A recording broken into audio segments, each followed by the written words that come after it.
আস্তে আস্তে চলতে থাকছে, তখন মামি মোবাইলটা টান মারি চলে লইয়া গেছে গিয়ে।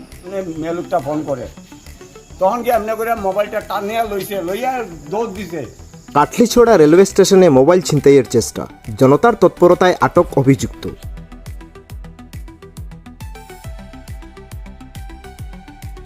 কাটলিছড়া রেলওয়ে স্টেশন এলাকায় আজ এক চাঞ্চল্যকর মোবাইল ছিনতাইয়ের ঘটনা ঘটেছে। জানা গেছে, শিলচর ভৈরবী যাত্রীবাহী ট্রেনে লালা স্টেশন থেকে এক মহিলা তার ভাগনাকে সঙ্গে নিয়ে রামনাথপুর যাওয়ার উদ্দেশ্যে যাত্রা শুরু করেন। যাত্রাপথে সবকিছু স্বাভাবিক থাকলেও কাটলিছড়া স্টেশনে পৌঁছানোর পরই ঘটে অঘটন। প্রত্যক্ষদর্শীদের বিবরণ অনুযায়ী ট্রেনটি কাটলিছড়া স্টেশন ছেড়ে সবে অল্প দূর এগিয়েছে এবং তখনই ট্রেনের গতি ছিল তুলনামূলকভাবে কম। ঠিক সেই সময় জানালার পাশে বসে থাকা ওই মহিলা মোবাইলে কথা বলছিলেন। আচমকা এক ব্যক্তি তার হাত থেকে মোবাইল ফোনটি ছিনিয়ে নিয়ে দৌড়ে পালানোর চেষ্টা করে। ঘটনাটি তাৎক্ষণিকভাবে নজরে পড়ে ট্রেনে থাকা এক হকারের, যিনি সঙ্গে সঙ্গে চোর চোর বলে চিৎকার শুরু করেন।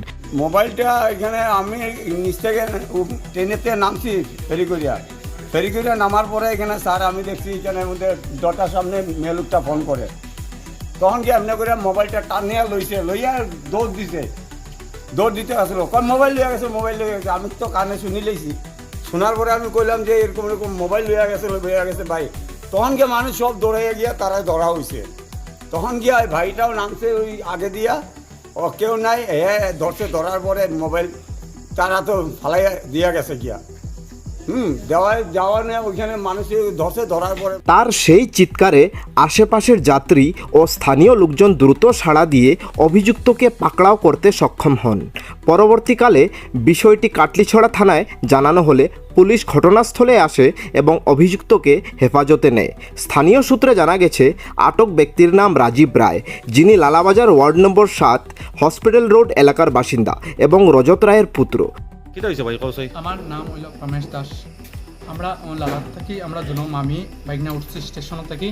তখন আমরা মানে কাটলিছড়া আইসি, তখন মামি সাইডও গেছুন। তখন কাটলিছড়া স্টেশন মানে একটু মানে ট্রেনটা মানে খালি হওয়ার পরে একটু আস্তে আস্তে চলতে থাকছে, তখন মামি মোবাইলটা টান মারি চলে লইয়া গেছে গিয়ে। তখন চলে লইয়া গেছে কি, যখন আমি পিছনের সিটটা আসলাম, তখন মানে মামি আমার কইরা যে বাইকনা চড়ে আমার মোবাইলটা লইয়া গেছে গিয়ে, একটু লামো তুমি। তখন আমি মানে একটু ট্রেন স্পিড হয়ে গেছে, তখন আমি নামছি যে বাইকনা তুমি মোবাইলটা ধরো। আমি তখন নামি গেছি, তখন নামিয়া দেখছি যে আমরা কয়েকজনে ওখানে মানে স্থানীয় বাসিন্দার যখন আসছেন, তারা মোবাইলটা আটকাইছেন। তখন মোবাইল আটকাইয়া দেখুন দিলাইছেন আরপিএফর কাছে। তখন আরপিএফ থেকে মানে কোন ছেলেটা? ছেলেটা তো আমি তো জানি না, এখন মানে আমি ওখানে দেখছি ছেলেটা, আমি নামও জানি না এখন পর্যন্ত। পুলিশে যারা ধরিয়ে আনছে হেউ চুরি করছে। হেউ চোর। তখন আমরা তারে পাইছি, তখন আমি কাটলিছড়া হসপিটাল। কিতাত মোবাইল আছে এটাও জানি না আমি, মামির কাছে মোবাইল, আমি তো ওটাও জানি না। মামি আমার কোশ্চেন মোবাইলটা চুরি হয়ে গেছে। আর তোমরা ট্রেনে লালাত থেকে কোন জায়গা যাইতে আসলে? লালাত থেকে আমরা রামনাথপুর স্টেশনে গেলাম, তো রামনাথপুর থেকে দত্তপুর আইতাম আমরা, ওটা 10 টাকা ভাড়া। আচ্ছা, তো ওখান থেকে আইতাম আমরা দুজন এক টিকেট উঠছি। কাটলিছড়া স্টেশনে মোবাইলটা চুরি হয়েছে। তখন ট্রেনটা স্পিডে উঠে গেছে, মানে একটু স্পিডে উঠছে, তখন চুরি হয়েছে মোবাইলটা। মানে হাত থেকে লইয়া টান মোবাইলটা টান, তখন আমি পিছনের সিটে আসলাম, মামিয়া কইটা যে আমার মোবাইলটা চুরি হয়ে গেছে, বাইক না তুমি লামো। মানে হাত থেকে লইয়া টানিয়া তখন আমি তখন নামছি না, আমি তখন কইয়ার চোর চোর চোর চুরে চুরে করে লইয়া যাড়গি, তখন তোমরা মোবাইলটা একটু হটাও। তখন আমি স্পিডেও নামছি ট্রেন থেকে, তখন নামিয়া দেখি এখন আমি কাটলিছড়া হসপিটালে আছি। বর্তমানে অভিযুক্ত রাজীব রায় কাটলিছড়া পুলিশের হেফাজতে রয়েছেন বলে জানা গেছে এবং ঘটনার তদন্ত শুরু করেছে পুলিশ।